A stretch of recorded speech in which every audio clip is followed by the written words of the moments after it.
What's going on, you loyal listeners? Thank you for tuning in to the L Squared podcast. I'm your host here, Luke Larson, and joining me here, finally, is Old Legs, and we've been having a wonderful time at the South Dakota Film Festival, seeing a lot of films, and we are ecstatic to be joined from Willow Creek Road, the writer, producer, and star, Jenna Ciralli. Thank you so much for coming on. Thank you. Thank you so much for having me, guys.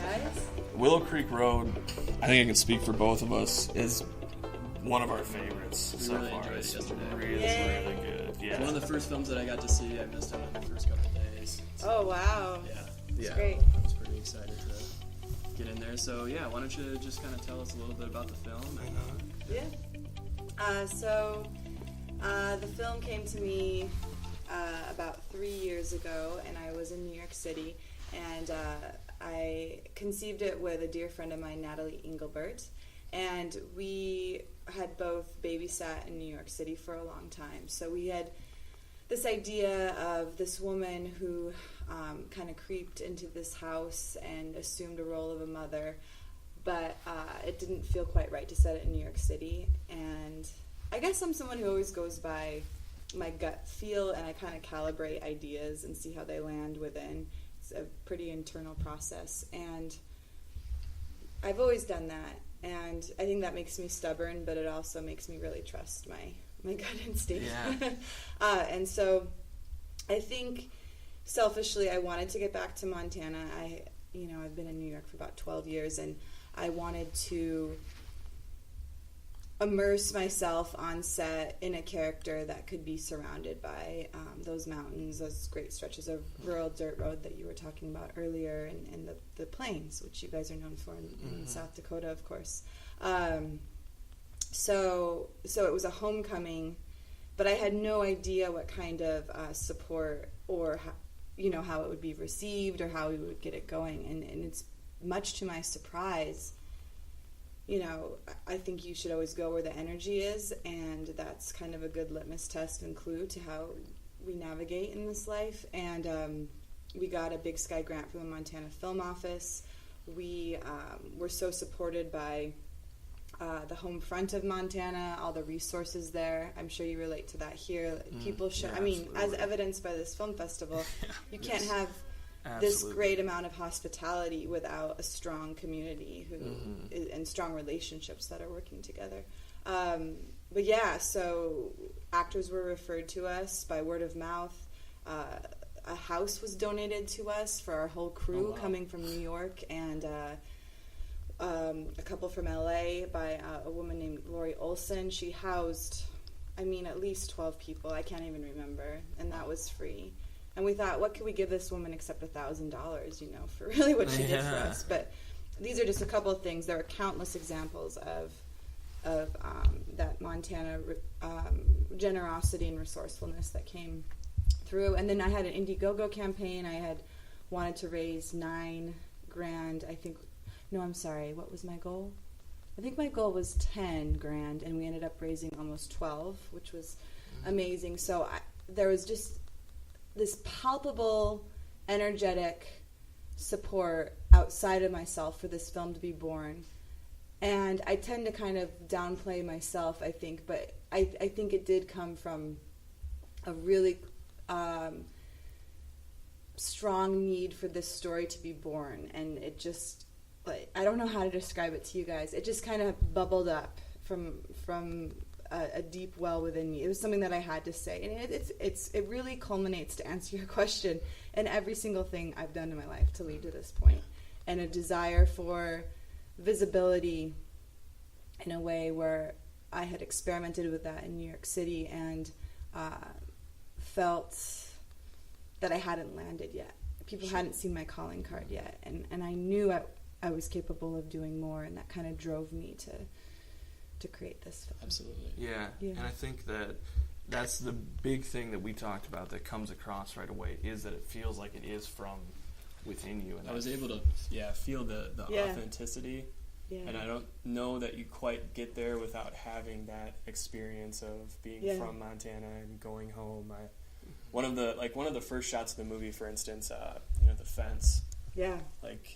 Me being from rural South Dakota, I built acres and acres and acres of fence. And I'm like, wow, that's a nice fence. That's not a prop. Or was it a prop? It wasn't a prop. That was all on location. And I'm curious what it was like to see a female ranch hand. If that struck you as unusual, or for your generation that you didn't really flinch when you saw a woman with a hammer with gloves mending fence. Not necessarily, because growing up in that area, you're born into a family. Everyone's out working on the farm. Yeah. Everyone's putting in their time, and the fence. It's it gives to. It's gender neutral. Yeah. Everyone has to contribute, whether they like it or not. So it was really cool to see that, and it just right off the bat, you're like, okay, this is real. Like this, they know what they're doing here. Right. I think it's more about the way the hammer was used. It felt natural, and it felt like lived in. It didn't look like the George W. Bush, using like the top of the hammer. Yeah. It's like the rhythm of it. Right. Mm-hmm. That's our director.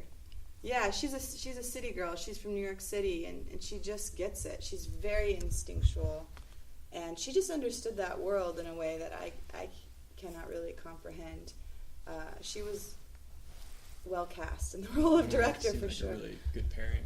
Yeah, it was a good pairing. She's very earthy. She jumps in with 4 feet. She only has 2, and that we needed that for a director coming from New York to Montana. She is a workhorse and very intuitive and very perceptive. She's kind of, I call her the detective, because she's picking up on a lot of clues always, and I think her curiosity in that world and her ability to listen to it is what lent itself to that authenticity, and then my experience growing up there to the collaboration. But I wanted to get back to what you were saying about seeing a female ranch hand, because it's such a different read on the East Coast versus out here. I think it's shocking for them to see a female ranch hand in some of the more urban areas, and so it's almost as if it's so weird, like all these layers of like feminist theory and like sexism and having those conversations.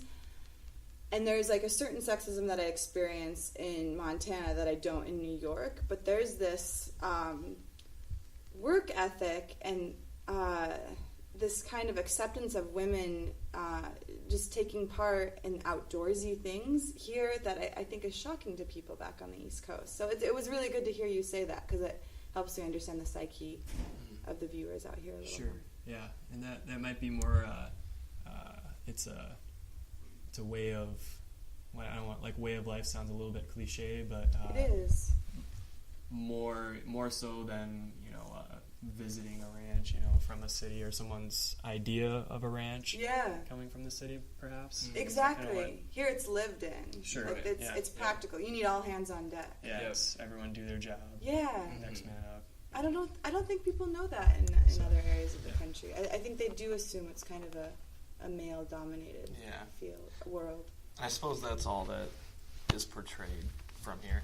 And we had talked about before that in a Western kind of setting, and with these open landscapes, of being kind of a loner and having internalized emotions, that I think we had talked about, I think that's what appeals to men a lot. Yes. And that's kind of more where we come from. And so we, instantly, right off the bat, I was emotionally invested, instantly. And I was like, I've felt these things, and I've thought about these things, We were shocked to discover it. That was never intentional, but men have been so moved by this film and to tears more. And I women too, but the resounding, feedback from men has just been delicious. And I had someone compare it to. Did you see Casey Affleck in Manchester by the Sea? That's exactly what I was thinking of the whole time. Like someone who's very locked. And, our society teaches men to stop feeling by age 5, to kind of shut down. Sure. And I think part of this Me Too movement and, this feminist resurgence that we've seen, also, it goes hand in hand with helping men to feel voiced and express feelings and parts of themselves that have been cut off as well. I think that happens in tandem, and it's really important. And as women, we want to be strong allies to you guys in that respect. And I'm so grateful and so surprised that we were able to capture that with this film and to get that feedback, because I didn't think of gender when I did it, but you do think of landscape, and I just wanted, for me, I told you this already, Luke, as a female actor, I want men and women to be able to take the journey with me emotionally, and for it ultimately to be about our shared human condition. So that is the highest compliment. Thank you so much. Yeah.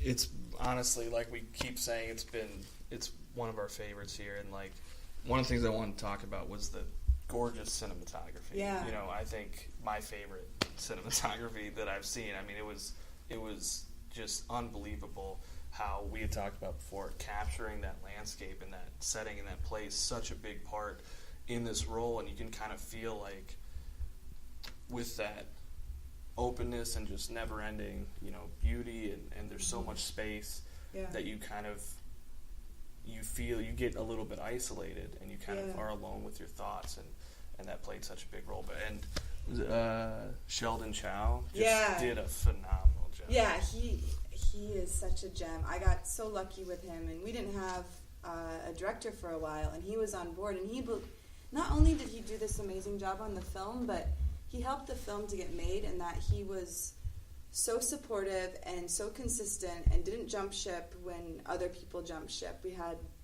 some people fall away early on, and the film absolutely could have stopped then. There was a stopping point that was clear, and I had to kind of find the grit in myself to keep going. And Sheldon was along for the ride with me, and so I can really speak not only to his craftsmanship but his humanity.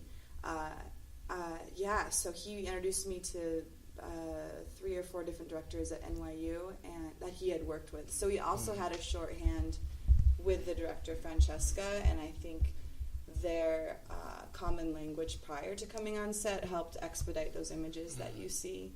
And I mean, please follow his work. He just did a film that was at Tribeca called The Nigerian Prince. It's a feature. It takes place in Africa, and it just got picked up for distribution, I think. So yeah, just follow him. Yeah, absolutely. No, I have no doubt he will have an Oscar someday. Yeah. I mean, and it's integral. It's an integral part just of like the story when you're telling such a visual tale. Yeah. And it definitely lends to the storytelling ability. Yeah, it's a language in and of itself, right? Yeah. And we drew, I don't know if we talked about this, guys, but they drew on a lot of Terrence Malick, of course, for inspiration. And then, I don't know if you are familiar with The Searchers, John Ford. I think the last shot that you see in the film with my character on the porch with the kind of blue sunset, I believe, in the background, and the dolly shot that moves in, that was inspired by The Searchers. And so that's what I love about the film, is I'm most proud of how fresh it is, because it did bubble up from this very internal place, but there is a shout out to, what's come before in terms of these masters that have inspired these students coming out of NYU graduate school. And I love being in dialogue, and then kind of deconstructing it. Sure. Yeah. You also, so you talk about the internal struggle that your character feels. Yeah. And, one thing that I really appreciated, and you can expand on this, the way in which depression and anxiety are sometimes portrayed in the media. A lot of the times it's, through a traumatic event, like a loss of a spouse, loss of a child, and it's, a flashback or something like that. But you guys chose to be much more subtle. Yes. And I think that's much more true to life, because many people dealing with depression, anxiety, most people I know. Right. It doesn't have Let's to be. Let's just keep it real. But I'm an artist. So I thought that was a really incredible decision, and it really lends to the tone, and you feel that anxiety with the character as you're watching along, and you're going through the house and you're not sure. So I just wanted to I thought that decision was, really to bathe incredible. in it, right? Yeah. Oh, thank you so much. I think for someone who's in that rural setting, she doesn't have, I think she's I think the voiceover lends itself to another side of her where you see a little bit of her poetry and her brightness in a way that people aren't seeing in her everyday life. But I don't think she hasn't found a lot of tools in her community. So I think what you're getting at is that she's not even able to name it for herself. She's not even on that journey. I don't even think Ruth would think I'm depressed or I have anxiety. Sure. And I think that's kind of survival in the West too, that we're stoic, we're tough, we escape through the land. That's what I did growing up. I didn't really examine myself till I moved to New York City, and I had all these people and buildings around me, and I had to examine myself, and I had to go to therapy. But when I grew up here, I could just go for a walk and just find my therapy in the space and just let my thoughts go and not examine it. So yeah, I think I never thought of the character feeling that way or thinking that way about herself, but I did feel exceptionally lonely to be her, and I think she didn't have any tools to begin that. I think you have to, in order to move past those kind of entrenched states, you have to name it and then actively work at it. Yeah, absolutely. It's complex and it's not easy. It's difficult to put a face to it. It's not something murky, you can right? physically see. Like a physical ailment. And I thought that was really well done. Oh wow, thanks. And like Jordan was saying with not having a specific cause to it. In real life, sometimes there aren't, or Sure. we're not aware of what causes it. And I think like everyone we've talked to has kind of hung their own meaning on what they think the film is about and what it's like calling towards. And some of that is because we all feel that way, and we don't always know how to express it or what causes it. You're just there, and it's hard, right? It like is what really triggers hard. that? And how do you get to the bottom of it? I don't know. It'd be so much easier if you were like, oh, well, my parents died in a car accident, so, now I'm Batman or whatever, When I was 7. Yeah, exactly. I walked in on my brother. Yeah. And I've never been the same. Yeah.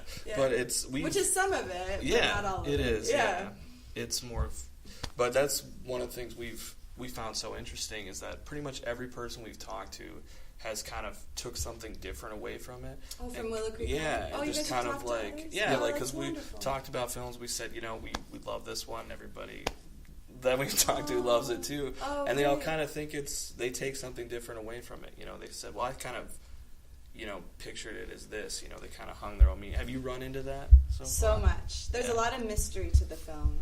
We're not heavy-handed with it. We leave a lot of room to kind of choose your own adventure.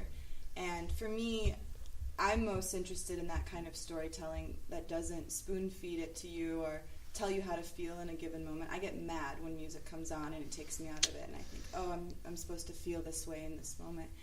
Oftentimes it's not even needed. The acting is so good, or, there's so many other interesting things. So I like that sparse, kind of pared down, authentic filmmaking. So yeah, I think the style lends itself to that kind of choose your own adventure too. But to kind of feed your guys' curiosity, I'll give you some examples. One woman thought Ruth was trans and she was having sexual identity issues.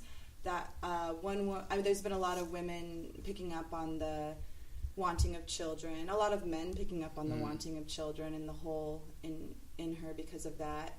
There's the gray area of her sneaking into someone's home, and is that morally justified? I think a lot of film festivals in particular have said, why isn't Joey the mom in the end more grateful for what Ruth did? Well, there's a stranger playing with her kids, and it's this mom is working probably 5 jobs trying to pay the bills. She's alone too. Talk about the solitude of a single parent. And so I never would judge Mary Rietano's character Joey for the kids obviously need some more attention. There's neglect happening, but I don't think it's black and white. So it was a conscious decision to play with that moral gray area and not have, you know, a villain and a hero and kind of black and white filmmaking. And then ask a lot of thematic questions. What is a mom? What is a good mom? What is a good neighbor? Should a neighbor look away or intervene, and then not answer it for you, so you can have your own thoughts? Yeah, that's sacred. I feel like it's important for. I was kind of wondering. I think there's a moment in the film, maybe right before she starts walking upstairs. Yeah. And I think that's maybe one of the biggest points in the film where you could go so many different directions. Yes. And that's where we heard so many different, you know, like, okay, what's going to happen next from talking with people. Yes. And did you have other ideas about, was there other iterations of how this, you know, where she goes, what she finds? Yeah. Like, that's a great question. We didn't. We always knew that she would sneak in gradually to this adventure with the kids, but we wanted it to be earned, and we didn't want to force it. And I think that's one of my favorite scenes, actually, in the movie, when Ruth goes to the red truck and she opens the door and you hear that lonely ding, ding, ding. And for me, that represents her going back to this very lonely life that's unbearable. And so she chooses to turn around and make contact, particularly with Lily, the oldest daughter, who kind of becomes the caretaker, and then Ruth kind of becomes the child in a way, because she's the woman of the house. So we were interested in that role reversal that happens at that particular point. That, by the way, the child actors were, oh my god, so good. Very good. We've been getting so much good feedback about those two. Preston Wagner is the young boy. He was referred through a good friend of mine, Sally Howe, and they call him the young Brad Pitt in their circle. They're like, we might not choose that career path, but yeah, no, he's obviously adorable, and he was just such a sweetheart on set. I felt really protective of him, and Scout Burdette was our Lily, and she was very different. She was very precocious, and would take the reins and have lots of opinions. So their personalities really complemented and contrasted with one another.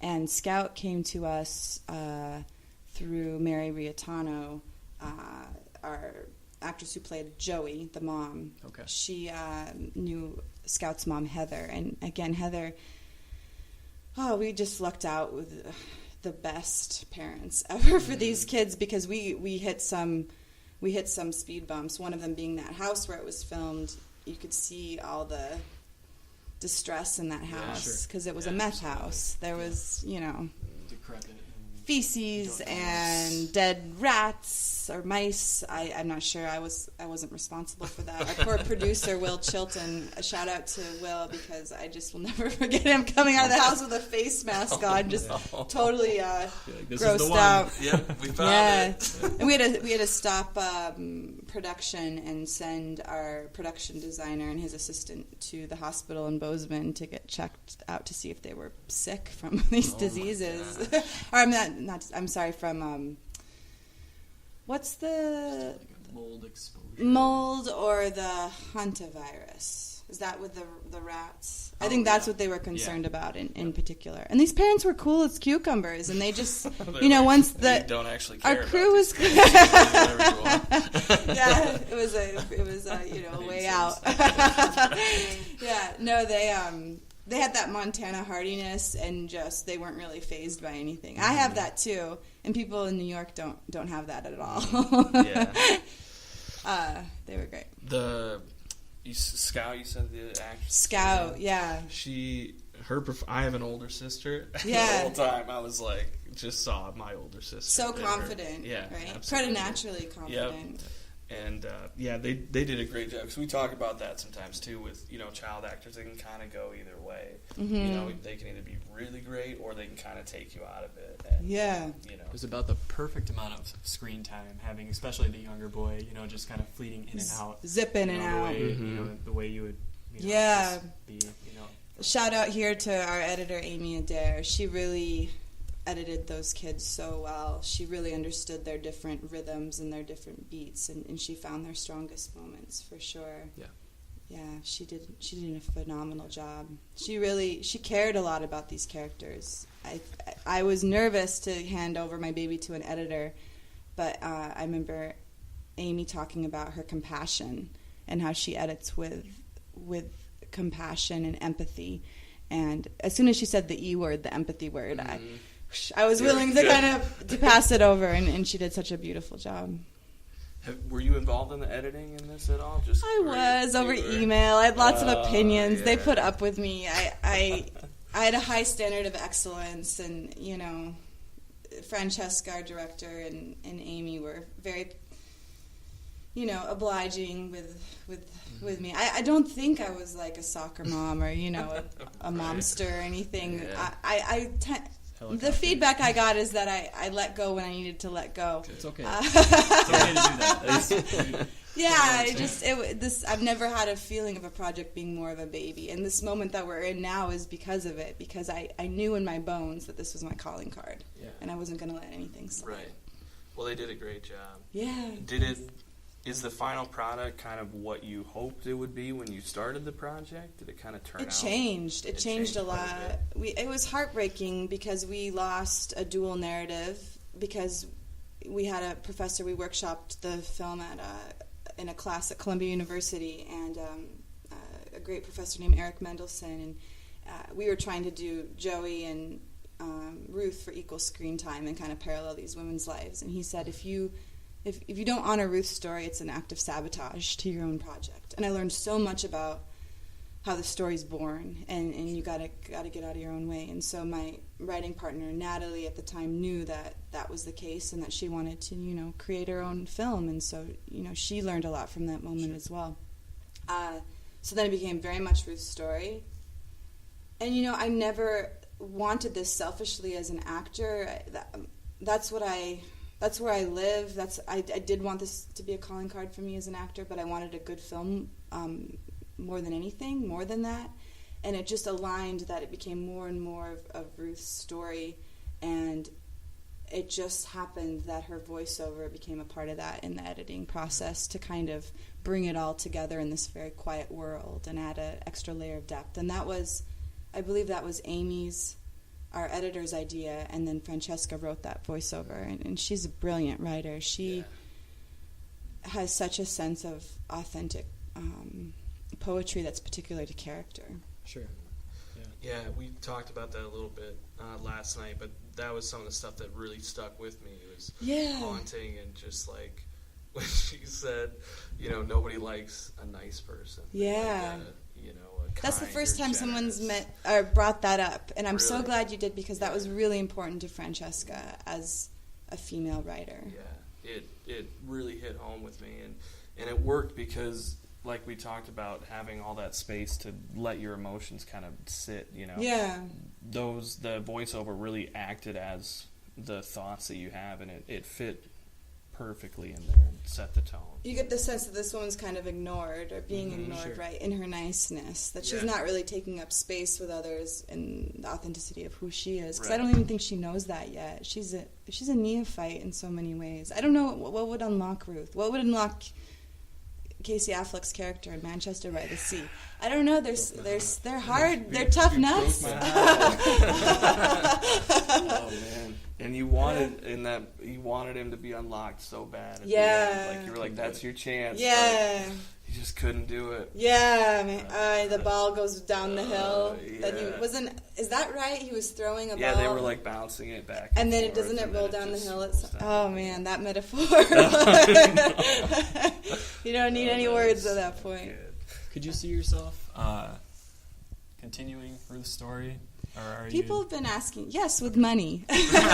Sure. I'm exhausted. I gave every ounce of myself to this film as a producer, and I will continue to produce stories that I feel strongly about. But it just seems overwhelming to imagine finding the money for this particular story right now, because I have other projects on the burner, and also it's a painful character to inhabit. Sure. I don't feel. Wanting to kind of jump into that loneliness again. Yeah. What would unlock her? well, you see a little bit of with the lipstick, right? That the lipstick that Lily gives her, that she kind of ends up stealing, but Lily gives her permission, is, for me, residue of an exchange that took place between two human beings. It was a child and a woman, but they had this kind of intimate spa moment with makeup, and I feel like the color of the red represents the color of, you know, that human contact coming back into Ruth's life, and I think Lily, and I felt it as an actor in that scene, that bedroom scene with the makeup. I could feel that from Scott. Sorry. Scott, with all due apologies, Scout, I am on very little sleep after our last screening last night. So did you mention some projects in the future? Anything you wanted to talk about right now, or that you could talk about? Yeah, absolutely. I have, I'd say, 3 short films that are percolating and in various stages of pre-production. One is in New York. It's New York-based, with a group of women that I work with, Julie Azreen and Laura Bray. And Laura's a writer, and Julie is acting and directing this piece. It's called Amadi Comes Home, and it's about 2 white women who are co-partners but not in a sexual relationship. So I think the term is co-parenting. I'm just learning this myself. Okay. And they plan to adopt an Ethiopian boy, and they announced the news over at this dinner party that they've thrown for this very diverse group of friends, and some of their friends take issue with that, particularly some women of color. But then you have other women of color who are in total support. So we're exploring every single angle of raising a black boy in white America. Sure. Yeah. And it's a conversation and a dinner party that goes wrong. So that's timely. As most dinner parties. Yeah. Has the dinner party ever gone right? That's not in be a boring family.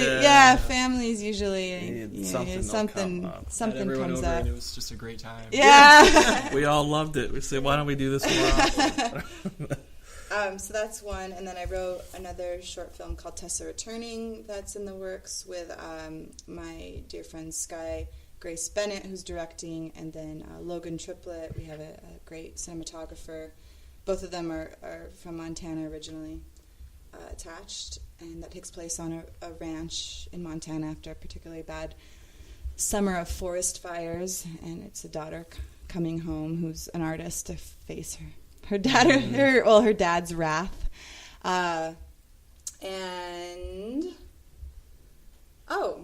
My colleague Hunter Thor and I are working on a survival revenge story with a horse as a featured character, kind of a modern-day Western. We've been really inspired by Hell or High Water. Oh, great. Yeah. Such a good film. Yeah, we've talked about that a few times. Of course. Yeah, of course. And then Francesca and I hope to do a feature film with a Cain and Abel tale, kind of in the grain of John Steinbeck's East of Eden, but with sisters. Okay. So instead of the brothers, you have feuding sisters who are experiencing sibling rivalry and wanting their father's attention and rights to the land. He's also a rancher as well. So very interesting. It's overwhelming talking about it because I'm just like, how are these projects going to happen? Somehow they do. Well, we can't wait to see it. Yay. We're big fans. Yay! Now, and Thanks, we guys. Can't wait to follow you. And this film has won a lot of awards. Actors Award, LA Best Performance of Fest. For you, right here. Best Cinematography, that was at Chain NYC Film Festival. Yes. Best Short Narrative at Monmouth Film Festival. Monmouth. Yeah. We'll edit that out. Yeah. And then Best Actress here at the South Film Festival. And we just won Best Made in Montana film in Billings, Montana, at the Montana International Film Festival. So cool. We're finding our own way. Continuing to tour with us. Yeah. Where's the next stop? How can we? Yeah. So next we are in Crested Butte, Colorado. It's a great festival called Crested Butte Film Festival. That's next weekend. Okay. It's been a busy month, and then we're in Brooklyn next for our Brooklyn premiere. Another great festival called Bushwick Film Festival. That's a great festival to keep on your radar as well. And then we're really excited to go into more pockets of, rural America. Well, why did I even say that? You might have to edit this out because Tulsa, Oklahoma, and where are we next? Houston, Texas are not rural America, no. but they have that kind of Western identity, I guess is what I mean to say. Yeah, history. Yeah, they have history, I'm so excited to go to Oklahoma. I mean, I can't make it, but I'm excited the film's going. I've never been. It's very cool. Yeah. Yeah. Well, thank you so much for sitting down. This has meant so much to us. And we just want to say that, we really appreciate your work, and we love that you're, part of this women getting more prominent and doing more things in film. And just, you're just a wonderful artist. And we can't wait to see where it goes from here. Let's keep talking, guys. Yeah, let's do it. Let's keep at it. All right. Thank you so much. Thank you.